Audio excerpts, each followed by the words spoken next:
Tuhan bersamamu.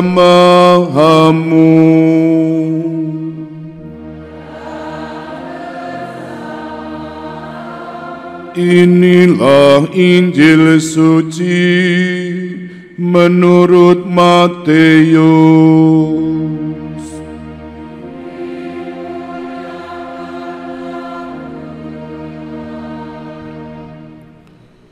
Ia adalah ahli waris, mari kita bunuh dia.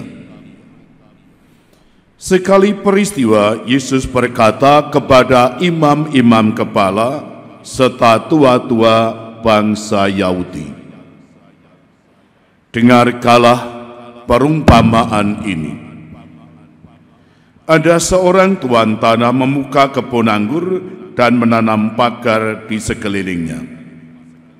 Ia menggali lubang tempat memeras anggur dan mendirikan menara jaga di dalam kebun itu. Kemudian ia menyewakan kebun itu kepada penggarap-penggarap, lalu berangkat ke negeri lain. Ketika hampir tiba musim petik, ia menyuruh hamba-hambanya kepada penggarap-penggarap itu untuk menerima hasil yang menjadi bagiannya. Tetapi para penggarap menangkap hamba-hamba itu, yang seorang mereka pukul, yang lain mereka bunuh, dan yang lain lagi mereka lempari dengan batu. Kemudian Tuhan itu menyuruh pula hamba-hamba yang lain yang lebih banyak daripada yang semula. Tetapi mereka pun diperlakukan sama seperti kawan-kawan mereka. Akhirnya Tuhan itu menyuruh anaknya kepada mereka, pikirnya, anakku pasti mereka segani. Tetapi ketika penggarap melihat anak itu, mereka berkata seorang kepada yang lain, ia adalah ahli waris, mari kita bunuh dia supaya warisannya menjadi milik kita. Maka mereka menangkap dia dan melemparkannya keluar kebun anggur itu, lalu membunuhnya. Maka apabila tuan kebun anggur itu datang, apakah yang akan dilakukannya dengan penggarap-penggarap itu? Kata imam-imam kepala dan tua-tua itu kepada Yesus, ia akan membinasakan orang-orang jahat itu, dan kebun anggurnya akan disewakan kepada penggarap-penggarap lain yang akan menyerahkan hasil kepadanya pada waktunya. Kata Yesus kepada mereka, belum pernah kamu bacakah dalam kitab suci, batu yang dibuang oleh tukang-tukang bangunan telah menjadi batu penjuru. Hal itu terjadi dari pihak Tuhan, supaya perbuatan ajaib di mata kita. Sebab itu aku berkata kepadamu, kerajaan Allah akan diambil daripadamu, dan akan diberikan kepada suatu bangsa yang akan menghasilkan buah kerajaan itu. Mendengar perumpamaan Yesus itu, imam-imam kepala dan orang-orang Farisi mengerti bahwa merekalah yang dimaksudkannya. Maka mereka berusaha menangkap Yesus, tetapi mereka takut kepada orang banyak, karena orang banyak itu menganggap Yesus nabi. Demikianlah sabda Tuhan.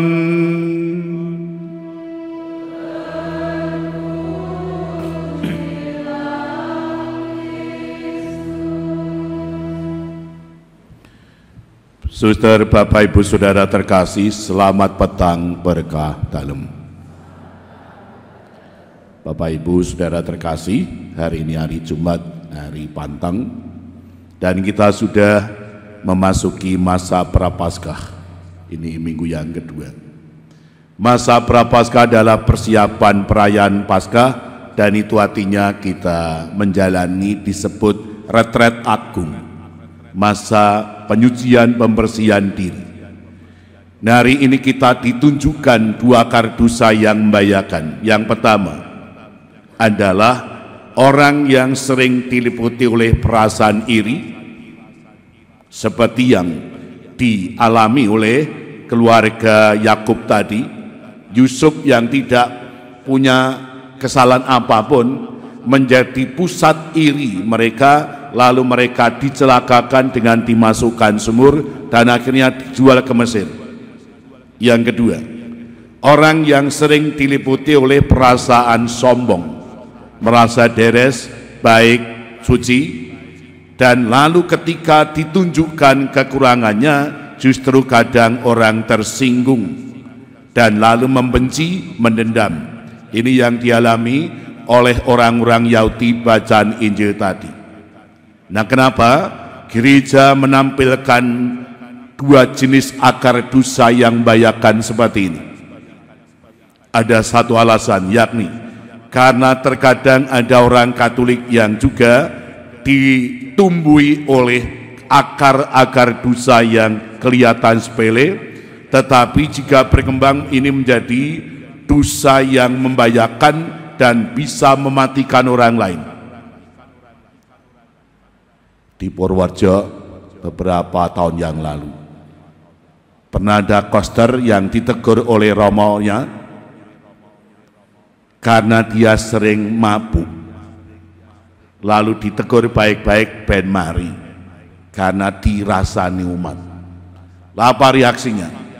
Koster ini lalu tersinggung, lalu mendendam romonya, membenci.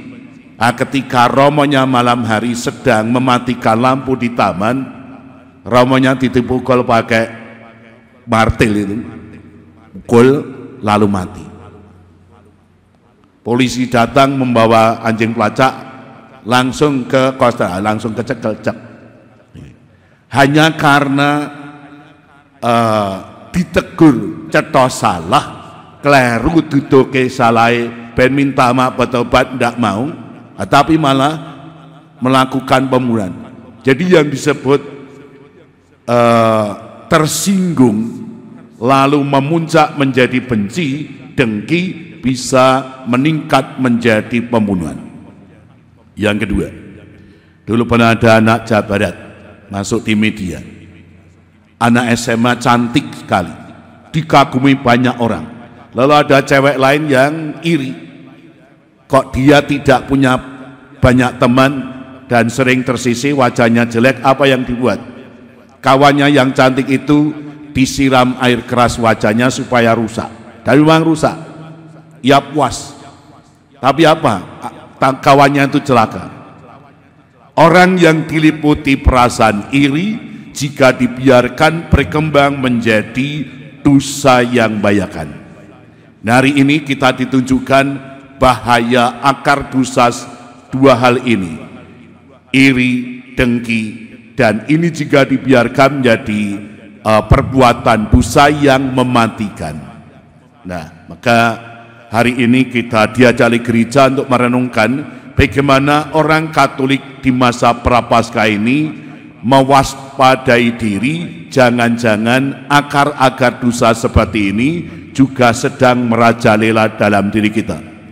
Maka ada satu dua hal yang bisa kita renungkan sore ini adalah: pertama, apakah hari-hari ini kita juga sedang diliputi oleh perasaan iri, sirik, dengki, benci kepada orang lain? Yang kedua, apakah perasaan iri, sirik, dengki ini kini sudah mulai tumbuh berkembang menjadi dosa yang membahayakan, ataukah masih biasa-biasa saja? Dan terakhir, bagaimana agar di masa Prapaskah ini kita berani mencabut, membersihkan akar dosa, sirik, dengki, iri hati ini dengan cara bertobat, supaya kita dibebaskan dari dosa-dosa sehingga layak merayakan Paskah dengan hati yang suci. Kemudian kepada Bapa dan Putra dan Roh Kudus.